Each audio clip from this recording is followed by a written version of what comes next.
Bonjour à toi. Mon nom est Pascal Borel et je te parle des montagnes suisses.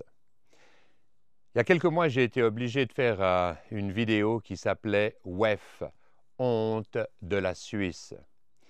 J'ai été quelques semaines plus tard obligé de faire une vidéo Genève, les ONG, les OG de Genève, honte de la Suisse. Et aujourd'hui, mes politiciens, les gens qui sont censés défendre mes intérêts en tant que citoyen, m'obligent à faire une vidéo qui va s'intituler « La Suisse, honte de la planète ». Et je suis suisse, j'aime mon pays, j'ai servi dans les forces armées de la Suisse. Je veux faire ce qui est juste pour mon peuple, pour l'économie et indirectement pour l'économie de tous les pays, de tous les êtres humains. Et je me vois obligé de faire un truc pareil. C'est une honte. La Suisse vient de se faire sanctionner de taxes de 39% le jour de la fête nationale. Et pose-toi la question, on est un des seuls pays qui a été sanctionné par des taxes qui sont bien au-dessus de ce qui avait été annoncé en avril passé. Il y en a quelques-uns comme ça. Il y a le Brésil qui a été sanctionné de 50% de taxes comme punition pour son manque de liberté d'expression. Il y a la Chine qui a été sanctionnée de taxes, je ne me souviens plus à combien de pourcents, c'est une moyenne suivant les produits, pour pratiques commerciales déloyales. Il y a l'Inde qui a été frappée de 50% de taxes pour ses achats de pétrole russe. Ce sont des punitions. Et la Suisse, le jour de la fête nationale, les taxes annoncées étaient de 31%, elles passent à 39%. Donc, ce n'est pas de la rigolade. C'est méchant, méchant. Et pourquoi? Ce n'est pas pour rééquilibrer la balance commerciale comme Trump l'a fait à de multiples reprises avec l'entier de son cabinet, J.D. Vance, Marco Rubio, Tulsi Gabbard, Pam Bondi et autres. Non, c'est une punition parce qu'on s'oppose littéralement, frontalement à la transparence, au principe de tiers regard que Elon Musk et Donald Trump ont donné aux citoyens américains en démantelant USAID, en démantelant toute une partie du département de l'instruction qui se gavait au-delà du raisonnable à financer des milliers ou des dizaines de milliers de personnes complètement inutiles, privant les étudiants de l'accès aux fonds que l'État fédéral offre pour l'instruction publique. Ils l'ont fait dans le domaine de la santé, où ils ont enfin cessé de payer des gens qui avaient 130 ans, 140 ans, 120 ans, des dizaines de millions de personnes qui recevaient des montants indus. Où allait cet argent? On ne le saura jamais, vraisemblablement dans les piscines, les gros 4x4 et les grosses maisons que les politiques se payent sur de l'argent détourné. Et la Suisse fait front. La Suisse empêche le mouvement. La Suisse se fait tellement d'argent sur les OG, les organisations gouvernementales que tu appelles encore ONG, parce que tu n'as pas compris que ces OG sont là pour blanchir et sont là pour, sous couvert humanitaire, caritatif et autres, ils t'enfarinent la face et ne font que prendre l'argent, entre autres des contribuables américains, mais maintenant du contribuable suisse. Ce sont des machines à blanchir. Autrefois, on avait le secret bancaire en Suisse. Le secret bancaire donnait un asile fiscal à tout citoyen de toute nation pour échapper au vol institutionnalisé des États. La Suisse a été privée du secret bancaire parce que les politiques ont bien compris qu'il fallait transférer les revenus des banques dans leur propre poche. Donc, ils ont commencé par interdire le secret bancaire et ensuite, ils ont monté toutes ces ONG de toutes pièces parce qu'ils les contrôlent de A à Z. Et ils appellent ça des organisations non gouvernementales pour t'enfariner la face pour que tu crois réellement que le but est caritatif, que le but est humanitaire. Et en fait, ce sont des organisations de blanchiment pur et dur. Mais on ne va pas laisser ça aux banquiers, ils se font trop d'argent. C'est une manne financière, une source de revenus que les politiques ne peuvent pas laisser échapper très longtemps. C'est de la science-fiction. Les conseillers fédéraux, donc l'élite de la politique suisse, nos décideurs, se rendent à Washington pour soi-disant aller négocier. Ça fait 3 mois qu'ils savent que ça va leur tomber sur le coin de la figure, mais ils attendent le dernier moment. Et qui est-ce qu'ils envoient? Ils envoient la présidente, Mme Karine Keller-Sutter, qui est, je te rappelle, responsable du département des finances en Suisse. Ils envoient Guy Parmelin, qui ne parle pas un mot d'anglais, qui est certainement une très bonne personne. Hein. Il vient du Gros-de-Vaud, c'est un agriculteur à la base, mais un agriculteur super intelligent.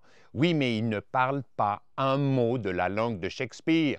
Qu'est-ce que tu envoies à un gars qui ne parle pas l'anglais négocier avec des Américains? Mais je te le demande, c'est le monde à l'envers. Et lui, il est chef du département de l'économie, de la formation et de la recherche. Mais de la formation de quoi? Hein, de la formation des montagnes, de la formation des lacs, des éboulements à Blatten, il est responsable de la formation. Qu'est-ce que ça a à voir? Et de la recherche. La recherche, c'est l'apanage des universités, ça devrait être dans le département de l'instruction, de l'éducation. Bref, ils envoient Daniela Stoffel, secrétaire d'État aux questions financières internationales, comme s'il y avait des questions financières qui ne concernaient pas l'intérieur de la Suisse, et on envoie à l'international. On ne sait pas ce que ça veut dire, c'est complètement obscur. Hélène Bouldiger, Artedia, elle a 2 noms de famille, secrétaire d'État à l'économie. Donc, en fait, ils sont responsables. Il y en a un qui est responsable des finances, l'autre de l'économie, le troisième questions financières internationales, et enfin, secrétaire d'État à l'économie. Donc, ça veut dire que tout est dispatché entre 28 personnes, donc il n'y a aucune décision qui peut se prendre pour de vrai. Je te rappelle que l'apanage d'un leader, c'est d'être capable de prendre une décision sur une donnée d'information incomplète et il est capable d'anticiper, de comprendre, de faire les liens. Quand tu as 4 personnes qui se diluent les responsabilités, mais il n'y aura jamais une décision qui va se prendre. Donc rien qu'au niveau de l'organisation du Conseil fédéral, c'est divisé pour mieux régner, à l'image de ce qui se passe dans nos familles, ce qui se passe dans nos civilisations occidentales. C'est le monde à l'envers. Et derrière, il y a d'autres conseillers fédéraux, je te rappelle, il y en a 7 en Suisse. Il y a M. Ignacio Résinet,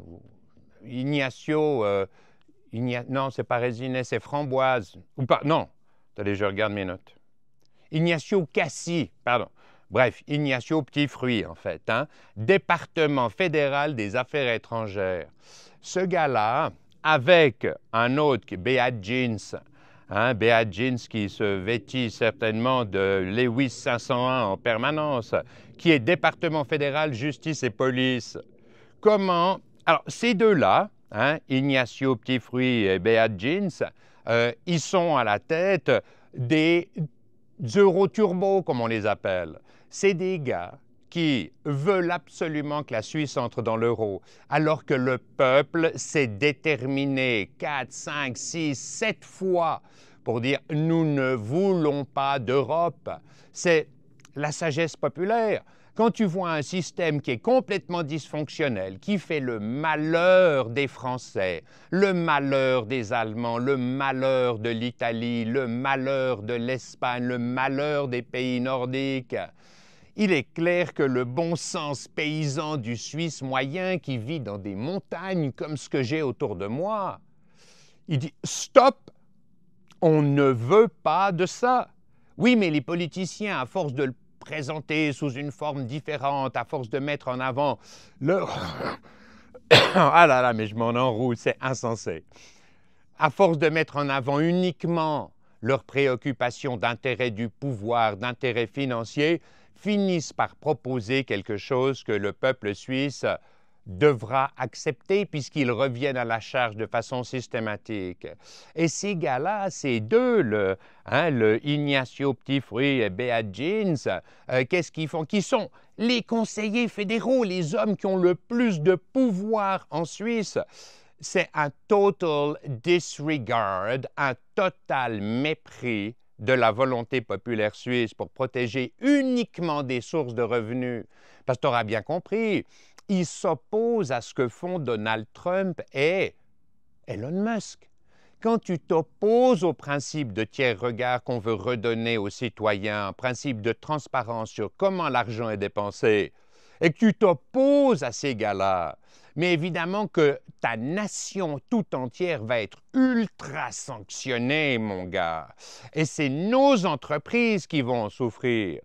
Le pire dans tout ça, c'est que ces braves politiciens, ils sont sous le coup de leurs conseillers financiers. C'est qui les conseillers financiers? C'est les plus grosses capitalisations de Suisse. Les plus grosses capitalisations de Suisse, c'est quoi? C'est Nestlé, c'est Novartis, c'est Roche, c'est ABB. Mais je te rappelle que tous ces conseillers qui influencent tellement la façon dont le peuple est méprisé par nos politiciens, ces capitalisations boursières qui sont les plus importantes du pays, tout ensemble, ne représentent jamais plus de 20% de l'économie réelle, peut-être 25%.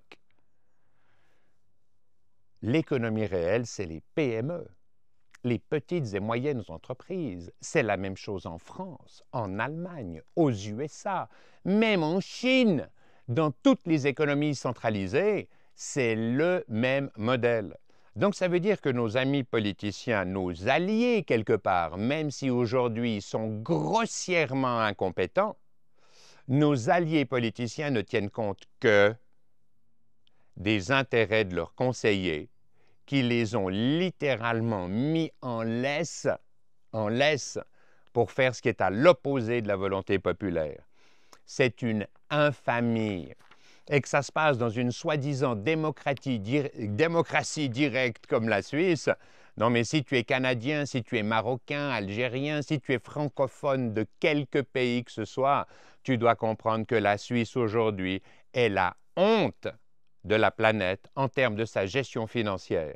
Elle ne fait que protéger la corruption, les revenus indécents que l'État suisse vole quelque part à ses citoyens. Parce que je te rappelle quand même que quand l'État suisse met des tarifs à l'entrée des produits américains qui sont vendus aux citoyens suisses, l'argent est collecté par l'État. C'est sûr, c'est le Suisse qui paye, mais c'est juste un impôt détourné dont tu ne te rends même pas compte. Hein, c'est comme l'impôt sur l'énergie, c'est comme la TVA, c'est tous ces impôts complètement injustifiés qui doivent être remplacés par une égalité de traitement de tous les acteurs économiques devant la fiscalité. Et je le répète chaque fois, les civilisations qui ont un futur sont celles dans lesquelles on est tous égaux devant la loi, la Constitution, la fiscalité et la valeur de l'argent. Et si on n'est pas tous égaux devant ce qui représente 90% de l'économie, eh bien, on est mort, on n'a plus aucun futur. Donc, les braves Suisses sont victimes de ces deux messieurs, les Euroturbos, comme je les appelle. Évidemment, les médias, complètement financés par les États, viennent expliquer que l'échec des négociations avec la Suisse n'est pas du tout dû au fait qu'on veut sanctionner la Suisse pour sa participation active à la corruption. Non, c'est dû à l'imprévisibilité de Trump.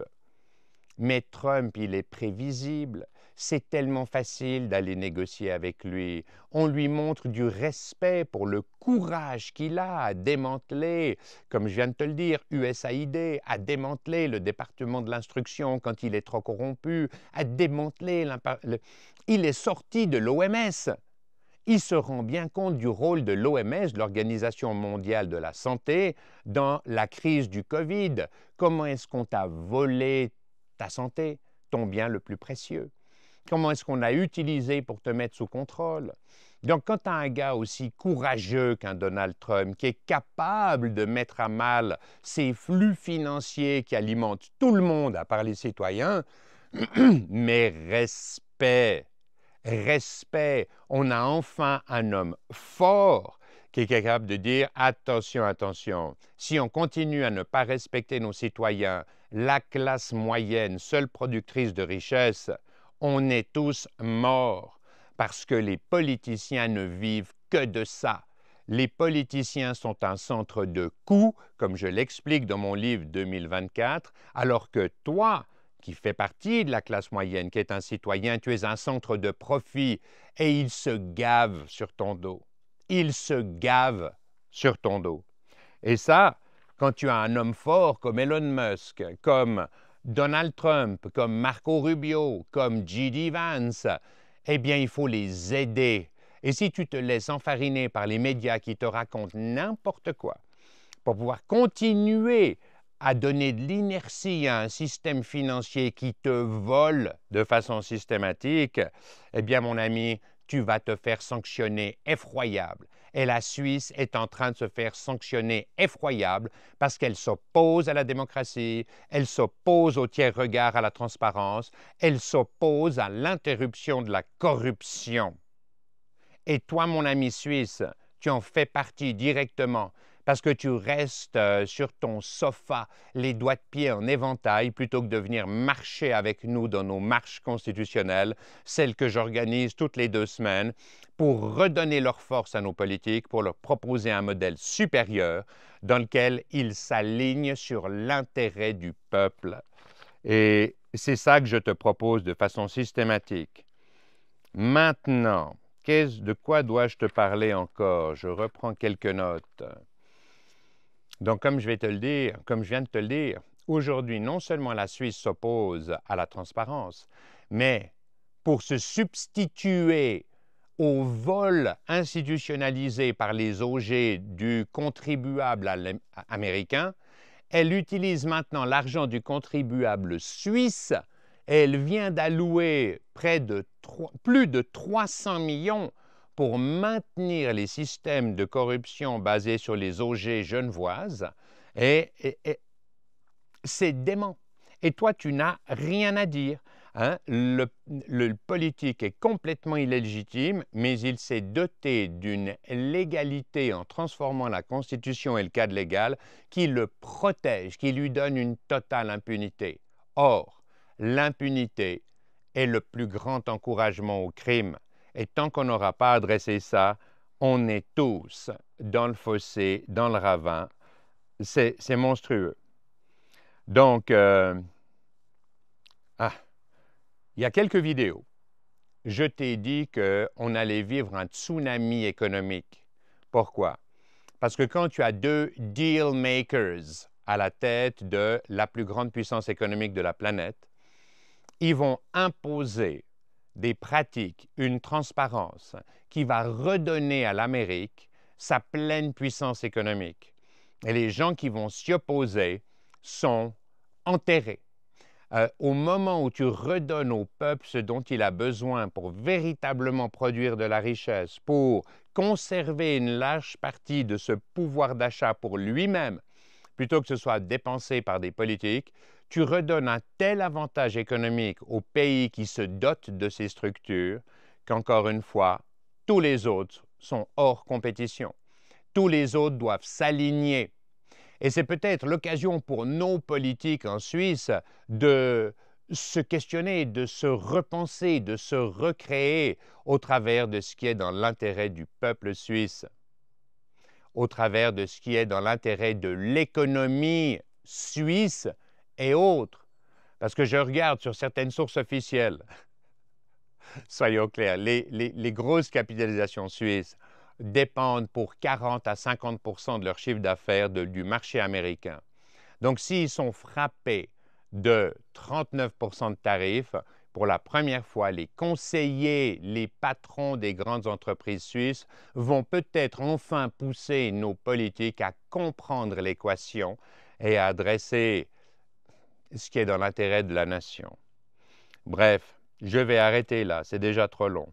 Mais comprends une chose, c'est que Musk, c'est que Trump, c'est que le cabinet gouvernemental des États-Unis est en train de nous mettre le nez dans notre caca, c'est-à-dire la façon dont on soutient des revenue streams, des sources de revenus qui sont complètement illégitimes, qui sont volées au peuple suisse. Donc tu dois t'opposer à toutes ces lois qui ne défendent pas l'intérêt du plus grand nombre, l'intérêt du peuple suisse. Il est de ton devoir de t'y opposer avec la plus grande énergie. Tout comme il est de ton devoir de respecter, de chérir les règles qui nous unissent et qui nous permettent d'être les acteurs économiques, d'être les citoyens impliqués que nous devrions tous être dans, en fait, tous les pays du monde. J'arrête ici. Je te remercie pour ta bienveillante attention. Paix à toi. Paix à tous les citoyens de la planète. Peace out.